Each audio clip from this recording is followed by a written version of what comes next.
Слушай про себя, ничтожество. Да-да, я к тебе обращаюсь. Те, кто осуждают других людей. Пишут жалобы, это тоже самое осуждение. Смотрите, это тот тип людей, которые осуждением ничего не создают, разрушая свою жизнь. Это такая самая негативно проявленная часть этого общества. Да? То есть они разрушают свои жизни, мешают другим людям, да, своими какими-то ничтожными выходками. Они ничего не создают. Те люди, которые просто обсуждают, ну вот поболтали, пообсуждали там, да, они никого не осуждают, они не пишут никакие кляузы, жалобы, они никого не разрушают, но они ничего не создают, понимаете? А значит, не создают свою жизнь.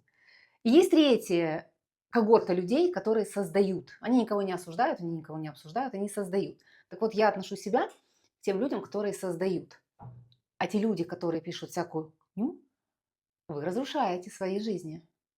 А карма, она такая. И земля круглая.